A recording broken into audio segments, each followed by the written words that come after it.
Hey, everybody out there. It is Wednesday night happy hour, and this is If You Drink on Vet Radio Syndicate. I am your host, Heather Clark, and as you can see, I'm a little bit different setting than I am usually. I am actually hanging out in a basement right now. I'm up in Columbus, Ohio, finalizing some deals for my company, America Flex.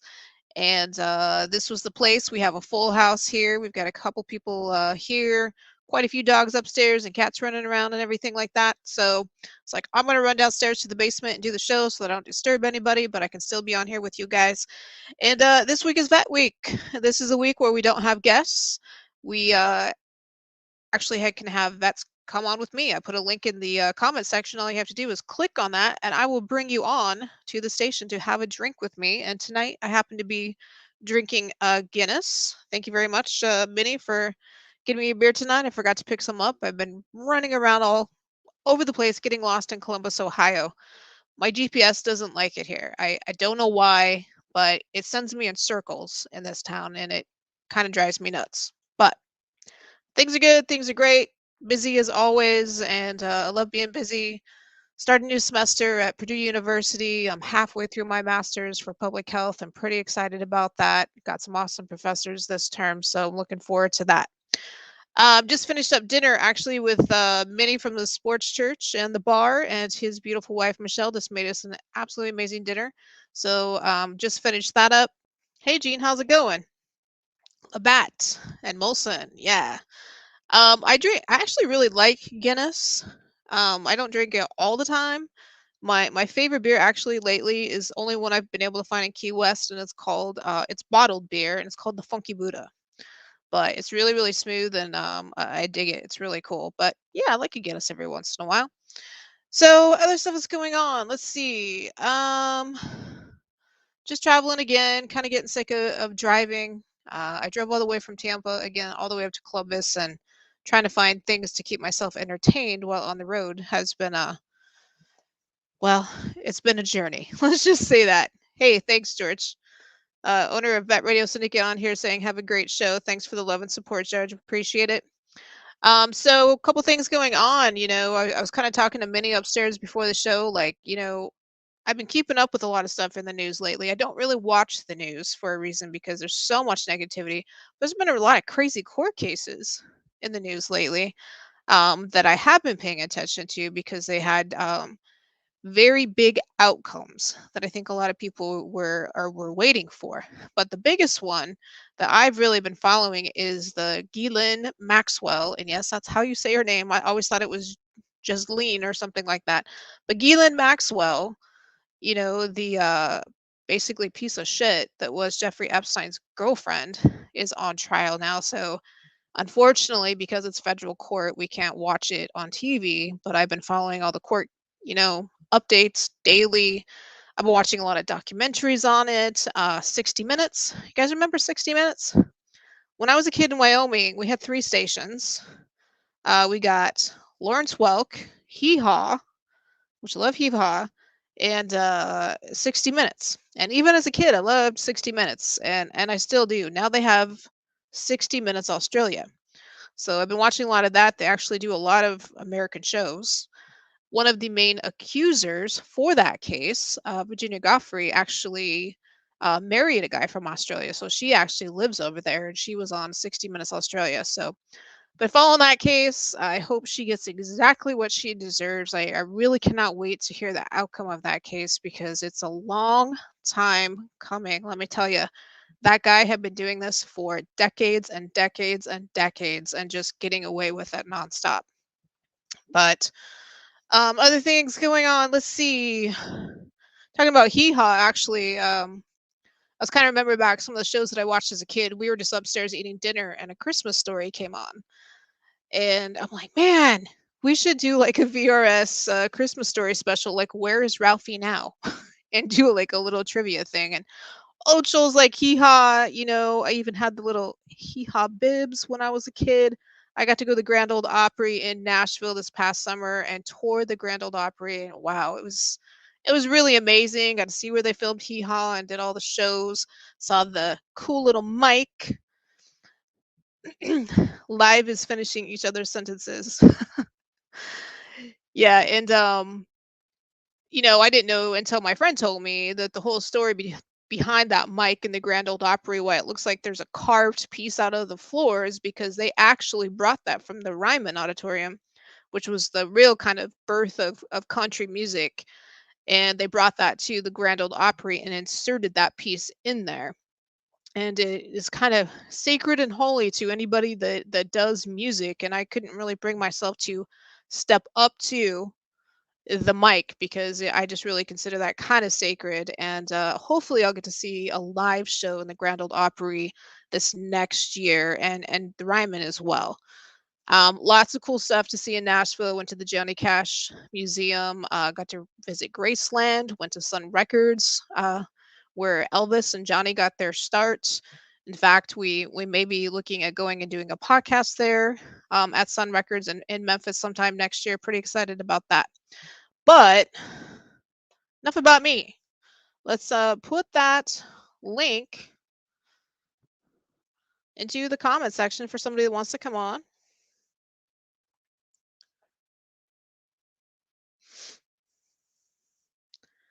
Link is now in the comment section. I'm going to post it on my Facebook page as well. Hoping someone jumps on with me.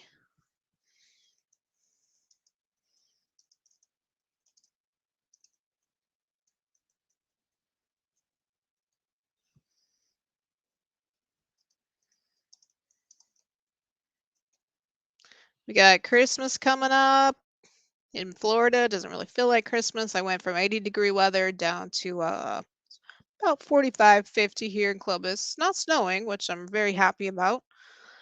But definitely got the sweater on down in Florida. I'm in flip flops and tank tops and shorts. It's pretty cool. It does get a little bit cold in the morning still there. Hello, how are you? Can't hear ya.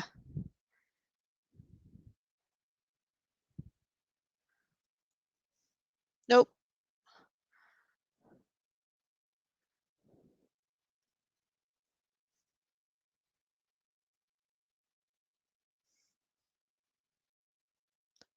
So wait for Big Boss to jump on here. So fixing some audio stuff going on.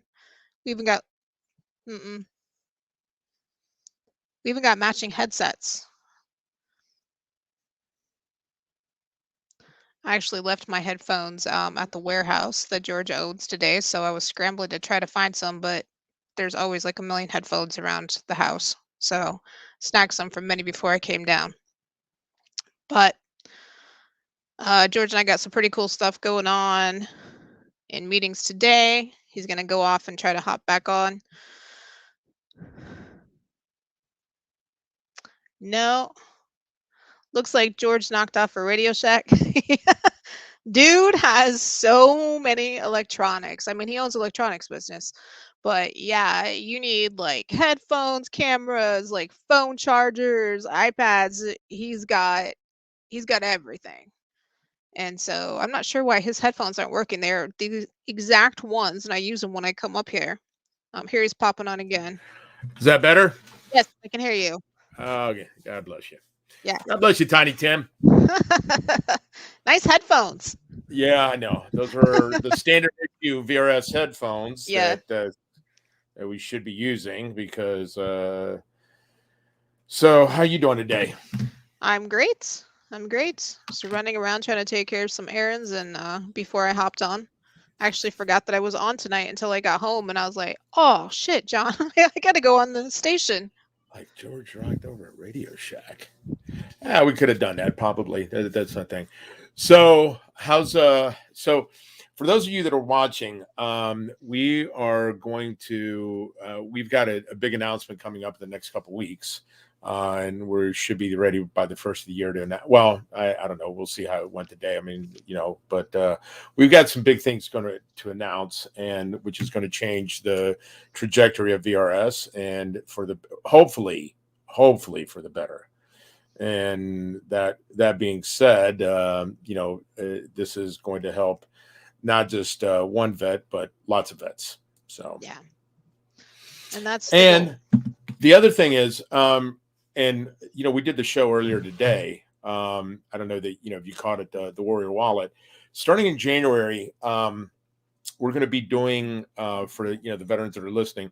We're going to be doing a workshop every month where we're going to have a coffee hour and meet with Revolution Mortgage and HER Realtors and have some questions and just a roundtable for. We're going to do two things in January, starting in January. Number one, so we're going to have a kind of if you drink with it, but without the alcohol. Maybe we're going to have coffee hour at Matt Brown's gym. So we're going to have a coffee with Mark starting in January. This So is Matt Brown, the Immortal, and Mark Coleman, UFC heavyweight champion. Yeah, and then so we're going to have coffee with them starting in January because, and it's going to be a chance for veterans to come out, hang out with them, have a cup of coffee, have a. Just sit around and talk for a little bit because I think one of the things that is bothering me, and I want to bring this up with is that with COVID going on, the chances have been diminished of people in the veteran community to socialize, and California just enacted a draconian measure for masks. Mm-hmm. And Philadelphia. Thank God we don't live in California.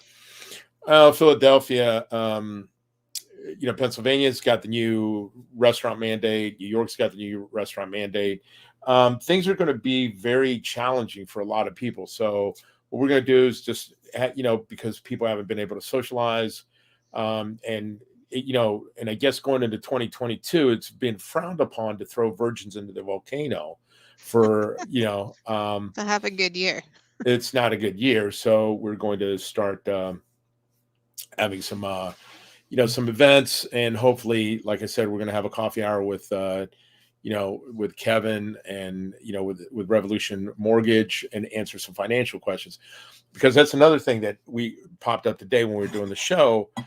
A lot of people are not, one of the things that it is what's happening, in the veteran community, and something you said today when you were leaving, the disgruntled veteran. We got to find a way to talk to each other, and I think that Ron Riff. It's truth. It's truth.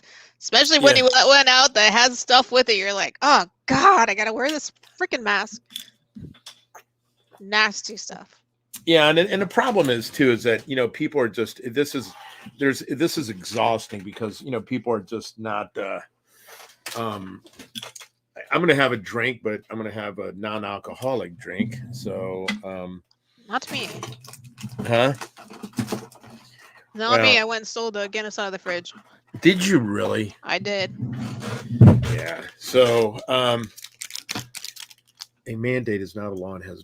You know what, John? You're right about that. And the problem is that the problem that we're having, especially, is that we're just. This is exhausting people, and we've lost 800,000 people to COVID so far. Michigan has an outbreak that is, filling up their hospital beds.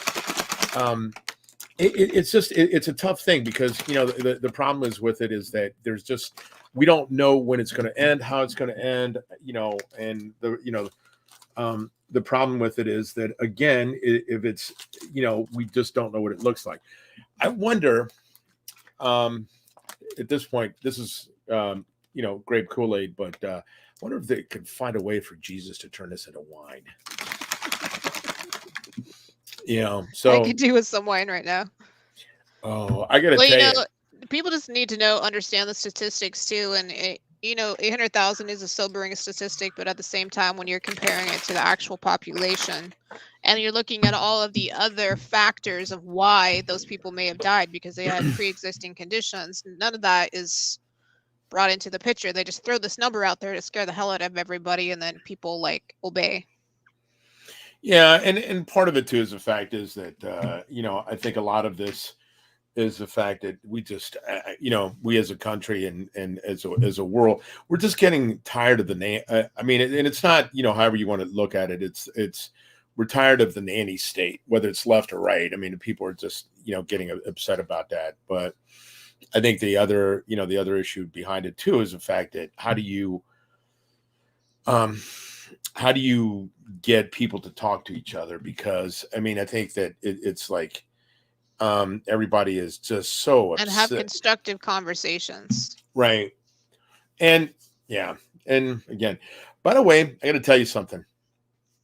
So when you're talking about if you when you're talking about drinking and if you drink, um, there's one of the things that I talk about, and we talk about it on the Hero program. We talk about this on the thing, is that we used to, as a whole, I think one of the things that bother me is that when I grew up in Greece. I grew up around Greek people. My first non-Greek friend, or the non Greek people, was like my junior year in high school. I mean, we had the restaurants we worked. I mean, I just didn't have a lot of non-Greek friends. But one of the things that when we went to Greece with my dad during the summer, it was common for the kids, and when I'm saying a kid, I'm talking about 15 years old, to have drink. We had a drink, to basically, we had a drink to have, Your meal. well, with a Right. meal, and then so we had there's a drink in Greece that is really, I can't even, I'm going to try to explain it, but it's tea and wine mixed together. So you take like mountain sage tea, which is like a black tea, and you mix that with wine, and it makes like a little, I don't know what, the My friends make something like that. They have a meadery in Atlanta, and it's the best way they described it to me is really refreshing. Is they said it was like a medieval Gatorade. Yeah. Who's the Facebook user, by the way? I don't know. Mm. But Yeah, but I mean, so I went to, so I have family in, Germany, and they live in a place called Singen, Singen, which is southern Germany, close to the Swiss border. And I went there and visited them, and oh my god, the food that they have is just, it's some really good, but they have, so in this meal that they have, they serve German schnitzel covered with this cheese sauce, and but with it they have this beer, and I'm not a beer drinker, so I'm gonna I think it's called Bach, or like it's a very light beer. It's anybody Germany does have good beer. And if you guys are listening and you know what it is, the beer is very light, and it's like an Amstel beer, but it's, I think that they call it, it's not Hefeweizen. I think, yeah, that is, John, that is, I think it's called Weissbrau, but it's not uncommon. And so they bring it in these little like 8-ounce or 10-ounce little glasses, but you see 16, 17-year-olds drinking with it. And it's part of It's part of the culture. Yeah, the socialization, but it was really good. And it's not a heavy beer. It's not like, I don't know. It's Guinness. Yeah, it's not like Guinness where it's like, hey, let's overthrow the queen. And but the thing about it is that we don't socialize as much. So they do socialize a lot more in Europe. Hey, John, since you're listening, hey, Whitworth, what's your favorite beer? Just, out there that you drink.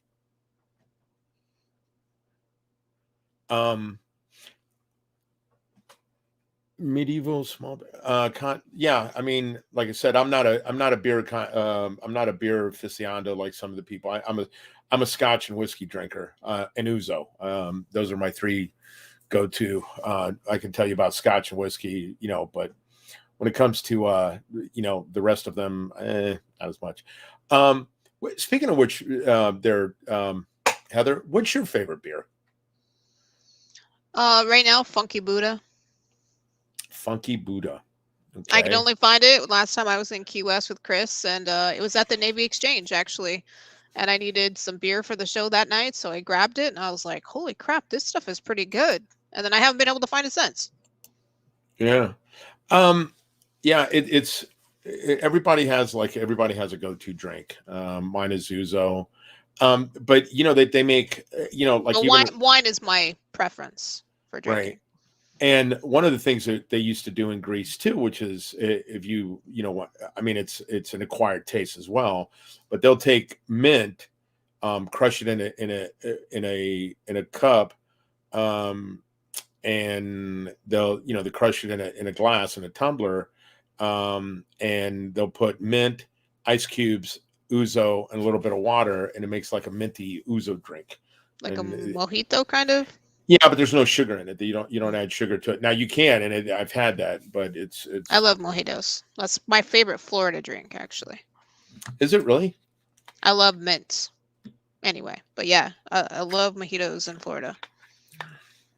Yeah, so it's a so what else what else were you talking about today? About we throwing virgins off the cliff? Were we sacrificing, I was talking about how I just got to tour the Grand Ole Opry this past summer. I got to see I haven't been to the Ryman yet, but I went to Sun Records, Graceland, Johnny Cash, all that stuff, and hoping to see a show in the Grand Ole Opry this next summer. But we were also talking about court cases. The Ghislaine Maxwell case is the one that I have been like really, really. I've been watching them all, but that's the one that I've been really, really paying attention to, just because of the magnitude of horror that right? girls suffered for 3 decades. And it was reported to the FBI back in the 90s, reported again in Florida, and it just kept getting pushed under the rug and pushed under the rug. And my heart goes out to all those children. Yeah. Yeah, and I think that the problem is that what do we do about it in the future? You know what I mean? We make our girls, well, there's two things. One, you make your girls aware of those kind of things, make sure that they can speak up for themselves, make sure they're confident to speak up for themselves, and teach them about their bodies, teach them about sex early so that they know that that's wrong. A lot of children, they don't even talk to them about sex until they're well into their teenage years, and sometimes they get pregnant without ever having a sex talk. If we had more of those conversations with them, they would know those situations are wrong. We also need to teach our sons to be respectful of women. And, somebody made a really good point to me that was an MST victim. She said, in the military, guys can make sure that they have their cover on outside. They can make sure that their hands are out of their pockets, but so why can't they control themselves around the female soldiers? They can follow all these rules, but they choose not to follow that. So you're teaching, your daughters and sons, to respect themselves and to respect others, and you don't put your hands on somebody. Right. Well, and I think also too is the fact is that that I think that it's one of the problems that we have is the fact that we also, now that they just passed the law, that you can go outside of your chain of command, for the I hadn't heard that. That's good. Because they hide that shit all the time. What was the name of the soldier that was? I'm sorry, and I'm Vanessa Gillen Act that you can go outside of your chain of command to report a sexual attack, an MST, and part of the problem has been, and I'll share this story, and I hate bringing this up because I just don't like the thought of this, but when I was at Pendleton, when I was on active duty. I was on the wrestling team. I used to work out with a girl that was a 68-12. That was her MOS. She was at Mainside. one of the officers that she served, beautiful young lady. And one of the, so she's in the gym one day and we're, working out, and she's in a really bad, she's not doing very well that day. So I go up to her and I said, "Hey, what's going on? I mean, you seem down. What's going on?" And she says, so we go, out of earshot of everybody. She said, "There's this captain in her unit that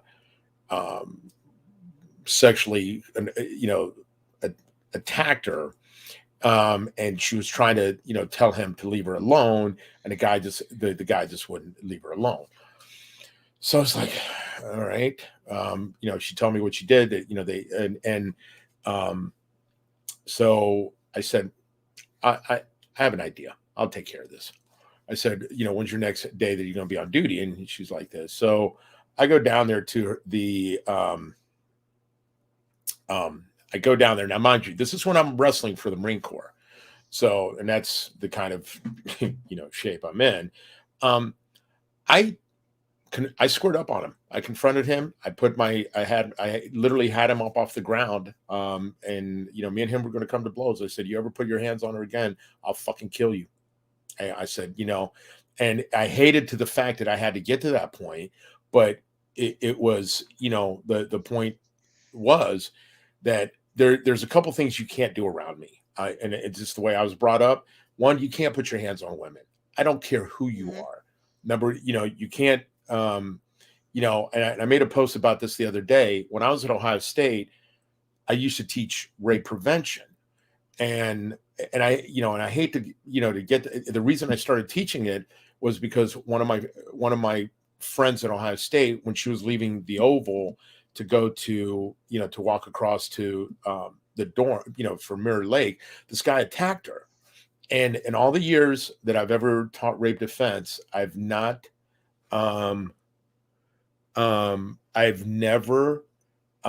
ever had one of my students raped, ever. I hate to say that, but I mean, the fact that I've had to teach women those techniques, but what I teach is very effective. The point being is that we just do not do a very good job of protecting women in our society. No. Number two, we don't do a good job of reporting rapes and sexual assaults. Number three, we also one of the other issues that we do is that we bring up these false narratives that, oh my God, that you have women, like it's an epidemic that women are throwing out, and they're throwing out these fake rapes, accusations, and they're not. Yeah. I think it's like maybe less than 3%. I mean, it's a very, very small percent that messes up for everybody else. And I've been through so much training on this in the military as well as when I worked at a university, and the numbers are staggering. Right before I deployed to Afghanistan, the organization contacted me. Right. And 75% of females in the military have either been sexually assaulted or sexually harassed. And there was a girl right before I got over in Iraq that the genius who set up the base camp put the female heads all the way across camp from the female tent. So when they would have to go to the bathroom at night, they would have, sometimes in those fobs and stuff, you can't have lights on. All you have is your Petzl. That's it. And then they had the air conditionings going, and they were so loud, you couldn't hear anything. So the females were having to walk all this way to the bathroom, and they were getting raped repeatedly because 10% of the Army has a morale waiver for domestic assault or battery. Right. And so they can get in. And so this girl was so scared of getting raped, she didn't drink water at night. And she died of dehydration because she was so terrified of getting raped on her way to the bathroom that she wouldn't drink water. Yeah, and I don't know who the Facebook user is, but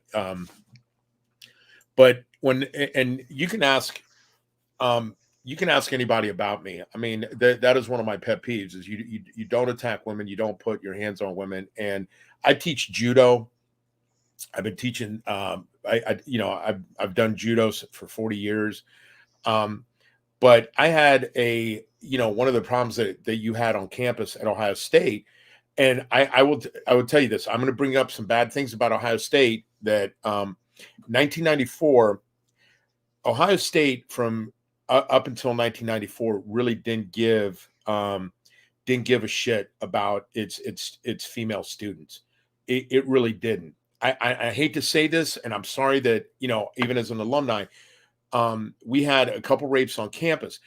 In 1994, there was a female that was found dead on campus that had been raped, and she was found dead on campus, and that set off the alarm bells. And as a result of it, they started cleaning up campus. They started putting in the student SGA, the student um, uh, um, is this Chris Cox? Is that Chris Cox? I don't Um, know. no, this is if that's Chris. Hey man. But she but you guys can look up the story. I mean, I'll post it in a second. But they found her, and the crime went they didn't find out until later that the DNA match wasn't until about 10 or 12 years later. Anyway, so Ohio State then, because they got some backlash and all of that, they started, the student council started having these I don't know, whatever you want to call them, patrols that would escort you home. But the issue was, okay, hey, Chris, all right, now I know who it is. So anyway, they started having these patrols that would walk you home, that would do any of this, and it took somebody at that level to get killed to do so. But the point of it is, even in the military, we don't do shit about it. So I don't know how you fix MST in the military. I really don't. I have solutions to it, but the problem is, how do you fix it? Because if you have 10% of the going across a fob, that your own people that you have to serve with have to be protected. It's I That's one don't. of the scariest things, being a female vet deployed overseas in places like Afghanistan, Iraq, especially on a fob. A lot of us slept with knives under our pillows. I always had a knife in my boot, and one of the civilian people in charge was like, "Why do you have a knife in your boot?" And I looked at him like, I was like, "Really? Did you just ask me that because I'm a female in a forward operating base in the middle of Afghanistan?" And we had issues even with the local national Afghan army. We had two gyms that we worked out in. They were like coming in, like making peepholes in the showers. They would like oodle us, in the gym. And finally, the SEALs were like, "You know what? Come over to our gym. You guys can work out with us, so you guys don't have to put up with them." But there were a couple times, that I was a little bit wary about stuff, both in the States with officers and also overseas. And there's nothing scarier than going into a war zone where you have two enemies that you have to watch out for. The people that are supposed to have your back in a time that you may be fighting for your life in a war zone, you don't know if the person behind you has your back. So for female soldiers, like, they really have it hard when they go into a war zone because they really don't know who the hell they can trust. Can you imagine being in a foxhole and not knowing if you can trust the guy to your left and your right? They Right. might rape you if the chance comes that you guys are out there for 12 hours waiting for something to happen. I mean, that's the shit that we got to deal with.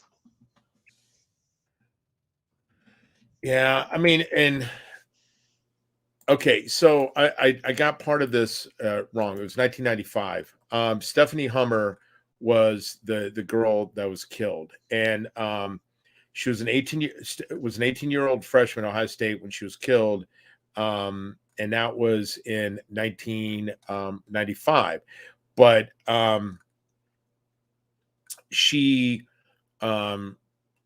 it was 1994. The news was, sorry, hold on, was it 1995? Hold on, I'm reading this. 18-year-old. She was, yeah. Um, yeah, it was March 6th, 1994 that she was killed. But, the point of it is that, like I said, we had this conversation when I was in Kosovo. We had female, MPs with us, and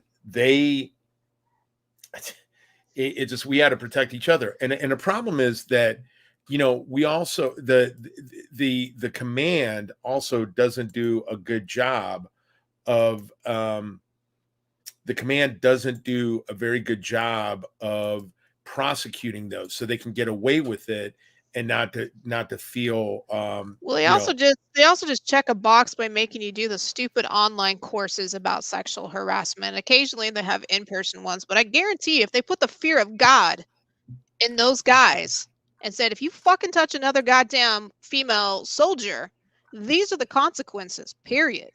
But they don't do that. They just no. check a box. That's it. And they hide stuff Well, and they erase records. I know yeah. friends that have had their records erased, investigations go missing. It's absolutely ridiculous. And John is right about that. It's not just It's society problem. it's Yep. society's problem. And I got to tell you this, and this is, I bring this up. We did a show about this a while back, and I brought this up, and it was up until the late '80s, early '90s. And I've said this, and people didn't understand when I said this. Do you know why you had the term legal separation? Huh. Because if you were not legally separated in some states, the reason you have a legal separation prior to the divorce is because in some states you could not be charged with marital rape. Oh yeah, that's true. That's true. And that And was a, and I'm a victim of that. yeah. I was married to someone that outranked me that did that, and before they could not be held accountable for that. And up until the 1990s, you had that happen, and then you wound up going, well, wait a second, guys, this is, there's a lot of this stuff that happens that is just, that is wrong. Because I mean, again, you can't have this carte blanche where, people are just, doing stupid shit. And the problem that you have is that you also, when you're, what do you call it? When certain dynamics are going on, you have to think about, well, what's the end result. And I don't know. It doesn't. I don't like it, because there's a lot of times that when you're having, certain issues, we don't see the second part of it. We don't see what it affects, because what happens if you are a female in a unit and you're mission critical and you can't do your mission? You got guys depending on you, and what happens then? I don't want to be, I don't want to be in those situations. And they just, It's such an easy thing to keep your hands to yourself. It's a kindergarten rule. Keep your hands to yourself. How fucking hard is that? But guys, I'm not saying all guys, but there are men out there that don't give a shit. And they just want to, and what rape really boils down to, what sexual assault really boils down It's to, is control. control. Yeah. It's control. That's it. Take away their control and it's gone. Yeah. And then the problem is with it is that it's again that that you wind up they There are a lot of things in society that could be easily fixed as people don't choose to. Are there many layers to it, and is it complex? Yes, but at the end of the day, it really boils down to some very easy things that you learn as a child that we right. just don't practice. We don't carry that through into adulthood. John, I think I don't think it's the pornography part about it. I think it's just I think it That's is been around forever. that's been around since the cavemen were drawing on walls. I think that it's the total lack of respect of others, and I think I think at the end of the day, you have to then how do we protect um Michael Farley, of course. Yeah, there's a Michael, Let listen, me let go. me let me post it again. Yeah, hold on a second. Before you post, take down the other link. You can't, if you do that, there's a Oh, I just did. Sorry. okay. If you're gonna put, hey Michael, if you're gonna come on, there's a link right behind your name. There, go to that link and jump on from the Vet Radio Syndicate link, from this one right here. If you're gonna come on.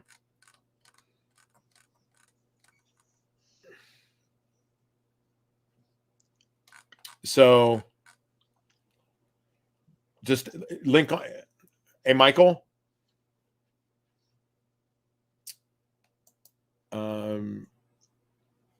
Well, we'll wait for him, see if he comes on. That, like I said, the issue has to be too is that we need, and the other thing is that it's the stuff on click on the link and it will take you to the broadcast studio. So, and then just click on this one that's above your name on the comments is the Vet Radio Syndicate. Jump on. I think that you have to and you got to turn off the state. You've got to turn off what you're watching. And come on. But I think at the end of the day, you have to then come on. You have to have this discussion. Do you welcome, fine sir? Hey, you grew your beard out, man. How's it been going? Haven't seen you in a while. Yeah, I know. It's been a very long time. Michael's from Canada. Yeah. Is he really? Mm-hmm. Yep. Yeah, and so the point going back to this is that if you are, if you're going to do this, you've got to have some you've got to have at least a conversation about how we teach people respect for each other. And that goes back to that school shooting that just happened, and it's really all school shootings. There were so many people to blame for what happened, and you automatically want to blame the shooter, but you got to think, why was this stuff not happening as much when we were younger? Yes, it was. Not as much. I'm going to stop you right there because that's another fallacy that we propagate. School shootings have been happening. The first school shooting in the United States was in the 1850s, the Bath, Michigan. We've had school attacks. We attacked the vulnerable. We have had school shootings. What we haven't done is we have not made them sensational like that. Like they are today. We've had school shootings for 100 years. 100 years.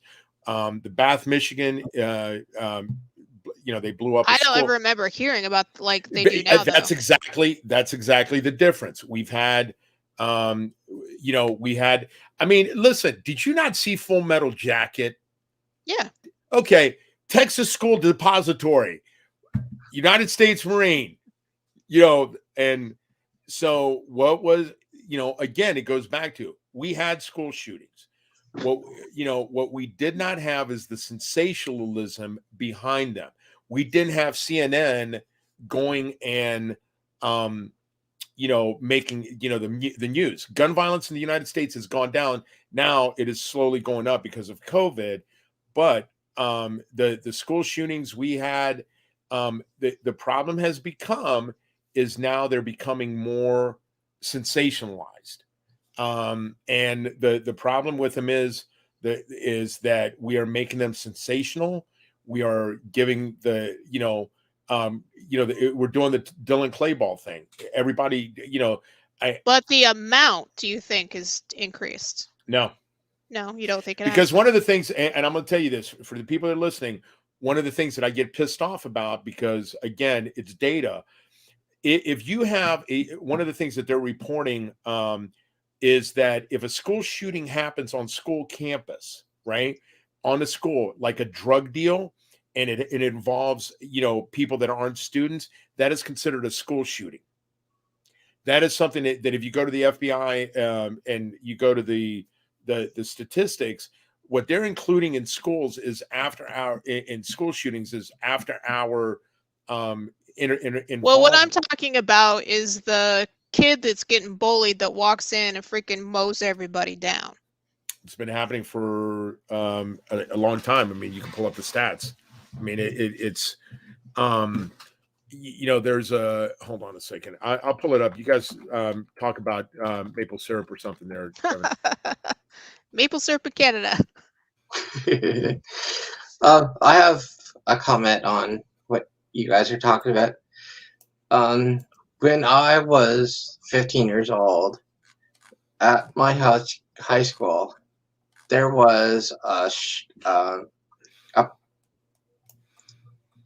plan of a shooting and a bomb at the same time. And my best friend of mine, when I was young, did this. Wow. And he told me all about it. He had a diagram. He had all the information, everything. He had where to put the bombs, where to shoot, everything. He showed me everything. And then he showed me the list of people. And I was the first one on the list. Yeah. Wow. So I went to the main office and I said to the front desk person, code red, code red. She's like, what do you mean code red? I'm like, please call the police, code red. They didn't believe me one bit. The principal came out. He's like, what do you mean code red? Calm down. Like, what do you mean? I'm like, there's going to be a massive shooting tomorrow. And a lot of people are going to die because there's bombs. He was like, code red, call the police now. The police showed up. They did a full investigation. They found everything in the guy's locker, diagrams, guns, everything in the locker. He got arrested. He got sent to jail. One of the police officers came to me and said, straight out, if I even talked about it or anything, I would have been charged with him and I would have went to prison. What? Yeah. When you saved all those So people? Wow. prior, just a little, not but prior to the 1998 Columbine school shooting had 15 people that died. That was the most. Charles Whitman in the Texas School Depository in the shooting in Texas, in the University of Texas Tower shooting, he killed 18 people and injured 31. Now, up until the Columbine, the reason the Columbine stood out was because there was 15 people killed. Now, so that was the most, whatever you want to call it, that was the deadliest school shooting in the 90s with 15 deaths. Now, in so you have to take a look at, and when I remember when I was in high school, we had and we had a Salina, Ohio. We had I'm sorry. When I was in high school, we had a shooting in Los Angeles where a guy shot. It was February of my senior year. Shot 12 kids and killed 3 of them. So they've always been there. The problem has been is now that we are now basically we're sensationalizing them. We're showing the footage. We're doing that. Number two is also part of the problem has been is that we've in some schools they're posting school resource officers, in other schools that are not. My daughter has a full security team run by a retired FBI agent, and all of the security members are retired law enforcement or military. Like, they don't mess around. Right. And they stopped a school shooting a couple of years ago. But I hate that she has to be in that environment, but I feel much better. But I do think that when you're looking at bullying, it's out of control, because I can't imagine, as much as I was bullied, at least when I went home, it stopped. Well, I think the problem is too is that there's something that we're not discussing, is that in the 80s, I'm going to say this. I mean, and I know this is going to start a war, World War II, World War III. Also, in the 1980s, we didn't prescribe Ritalin and some of these other drugs for ADHD, ADD, and I think that has a lot to do with it. And I think that, like I said, the combination of drugs, psychotropic pharmaceuticals, the fact is that, that you're giving kids at a younger age, that they passed a law this last couple years that you can give OxyContin to teenagers, which is some, it isn't just one thing. I mean, and when you're talking about contributory negligence, is it just that the fact that we have guns? No, it's the fact that you have, Canada has had mass school shootings. Sweden has mass school shootings. Germany, France. Oh, it's not the guns. It's not the guns. It's the people. And then the fact is that we're giving these pharmaceuticals to people like candy. I don't remember. And I got to say this. I know we had a few kids when I was in high school that were on Ritalin that had, some problems or whatever, but it was very few of them. Now, I see kids with, that are Ritalin and well, now it's a recreational drug. Right. And so, Lexapro, people that have been on Lexapro have one of the highest divorce rates out there. Oh, didn't know that. Mm-hmm. Yeah. And on top of it, a lot of parents. I agree with that. And part of it is also, I think one of the things that, we have to have a conversation about is, what do we want schools to be? Because they can't be babysitters, because I've been a teacher, and parents do expect you to be babysitters. Well, they got to do their part too.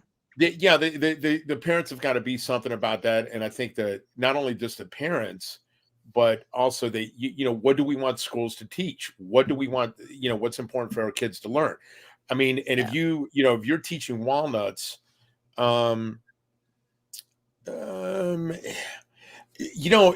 depends. I mean, if, I want, if you're going to start publishing the school shooter's name, I want the pharmacology there on, because I think a lot of that has to do with it. The Adam Lanza was a prime example, but again, there's no easy solution to it. I mean, is there, if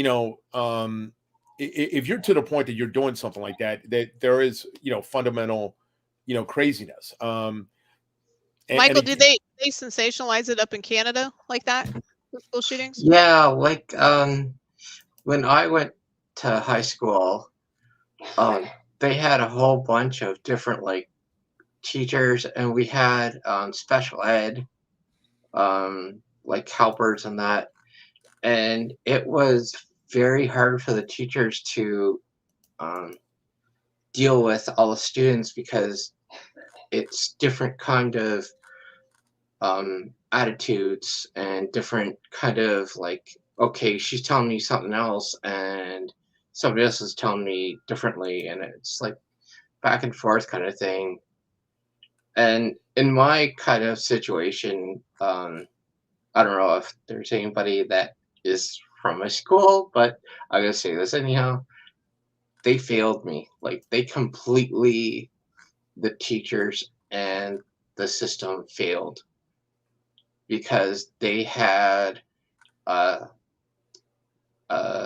kind of like a thing going on that they would fail a person with disabilities. They would fail them completely. And then when they graduated, they had to go back to school and do it all over again. And that's what happened to me twice. And Teaching special ed, it's kind of on the other end of the spectrum now. They want us to pass them without them ever having learned, because I was teaching when COVID hit, and I had to go from struggling teaching, special ed math to teaching it online. And I was like, are you kidding me?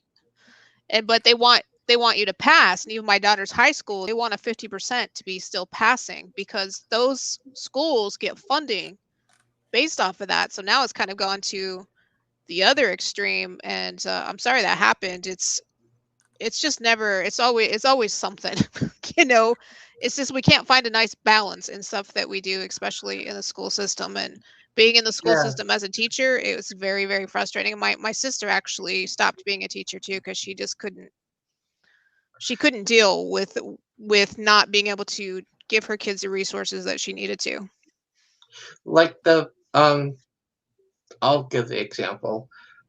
A math quiz. Okay, you have to pass a certain rate of the math, like percentage of the math. I passed 100%, and then they wanted me to do it over again because they didn't accept it, because it was from a person that has a disability. They wouldn't accept it. Oh wow! And then the school board came in and said, "Oh, he has to do it all over again." That is crazy. Yeah, stuff goes on in schools that makes me scratch my head quite often. That I don't know. It's the parents trying to deal with some of those parents of those kids, especially when I would teach junior high. It was very hard to teach junior high. I hated every day that I had to teach it, because those kids were so disrespectful. It was insane. And a lot of it was parents, and they would blame us, for not doing it. So it's a joint effort, on anything, whether it's parents and teachers, whether it's government, whether it's you and your neighbor, whether it's a female and a male in the military, it's all a joint effort. And if one drops the ball, that's when shit happens. Yeah, I agree. COVID online school was a joke. That was extremely hard to teach in that environment. It was extremely hard for my kids. And in fact, we caught child abuse on camera during class. Parents would forget that the camera was there. They would forget the camera was there, or they didn't care that the camera was there, and they'd be beating the shit out of another kid in the background. Right. So we would have to call, child services during COVID. And we were terrified to send some of our kids home, because some of them were disabled because their parents made them disabled. They weren't born that way. Either they were malnourished or the parents beat them. And trying to have a class, with parents yelling and screaming at the background with their other kids, or literally picking up one kid by the arm and freaking beating the shit out of him on camera, or arguing with you while you're on camera trying to teach their child. It was insane. A lot of teachers quit. Yeah, I mean, and I think the problem is too, is that and John has a valid point. One of the things is that they do, but they don't need the shit beat out of them like these kids. No. I mean, about not the bullied part, about the COVID online. Our math scores are tremendously down. And it's scary. I just don't think kids or people as a whole are made to are made to do this online school without they're just not made to do. There's some things you cannot take online. Yeah. Math is one of them. Yeah, and math scores reading is down a little bit too, but math scores especially, and it's to the point that thing. I've got to jump off of here because I've got. We are at the end of our hour, actually. Yeah, and then but it was a pleasure, and we had some good interaction. John Porta, it's always a pleasure. You're a good dude, John Whittorf. Yeah, thank you guys for all joining in tonight. It was a good discussion. We hit on a lot of topics. Yeah. Well, I mean, and thank you, Michael, for joining us from Canada. Hey, Michael, where are you at in Canada? What city? It's not a state, it's a province. What's the city? What city do you live in? Oh, I'm in Clearview County. Okay. So. But thank you, everybody, for joining in tonight. Great discussion, as always. Next week, we're actually going to have the chaplain of the VFW for the state of Tennessee on, my friend Andrew Farr. He is a recovering alcoholic, and he's out there helping vets 24/7. This is a man that never stops. So hope you guys all have a great week and a great holiday if I don't see you for next week's episode. And if you drink, come drink one with us. Good night. Have a great week. Bye.